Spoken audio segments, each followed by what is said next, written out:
19-year-old Shana Grice had just begun to carve out her future. Bright, kind, and hardworking, she had a steady job at a care home and was looking forward to a full life ahead. Her parents described her as soft-spoken and thoughtful, someone who tried to avoid conflict and always looked out for others. She lived in Brighton, a coastal town in England, and recently rekindled a private relationship with her ex-boyfriend Michael Lane, a man 4 years older than her, who she'd tried to distance herself from before.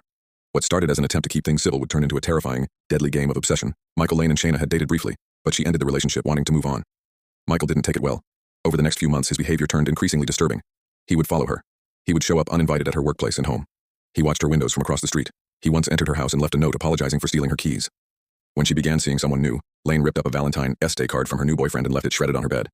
Shana reported him multiple times to the Sussex police, but instead of taking her seriously, the police fined Shana for wasting police time because she failed to initially disclose that she and Lane had been in a relationship. Her friends and family were furious, and so was Shana. But she was scared. She told friends she felt like the police thought she was the problem, not him. On August 25, 2016, Shana didn't show up for work. Her manager became concerned and contacted her parents, who went to check on her at her flat. What they discovered was a nightmare.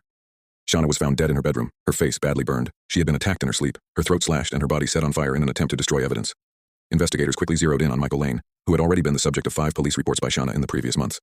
Despite her desperate attempts to get help, nothing had been done. Police reviewed Lane's movements and discovered damning evidence. CCTV footage showed him buying a canister of petrol the night before the murder. Phone tracking data placed him at Shana's house that morning. He had Googled how to cover up a murder and searched for people who get away with murder. On his phone, police found photos taken of Shana while she slept, and secret videos recorded without her knowledge. He had even installed a tracker on her car to follow her movements. And perhaps most chilling, his diary contained an entry that read, "She'll pay for what she's done." Michael Lane was arrested the day after the murder. At trial, his defense argued he had broken in to talk with Shana and found her already dead, a story no one believed. The evidence against him was overwhelming. It was revealed in court that over a dozen other women had also filed complaints against Lane over the years, detailing similar patterns of stalking and harassment. But none of those cases had led to serious intervention. Prosecutors argued that Lane had a history of obsession, and when he couldn't control Shana, he eliminated her. In 2017, Michael Lane was found guilty of murder and sentenced to life in prison with a minimum term of 25 years. The case outraged the public, not just for the brutal nature of the crime, but because Shana's murder was preventable. She did everything she could. She reported the stalking. She told the police he had her keys. She told friends she feared for her life. She begged for help, and was punished for it. The police's failure to act became a national scandal. A review by the Independent Office for Police Conduct, IOPC, found that Sussex police failed to properly classify Lane's behavior as stalking, adequately investigate her complaints, protect a vulnerable young woman. 2 officers were formally reprimanded, and new training procedures on recognizing stalking behaviors were implemented nationwide.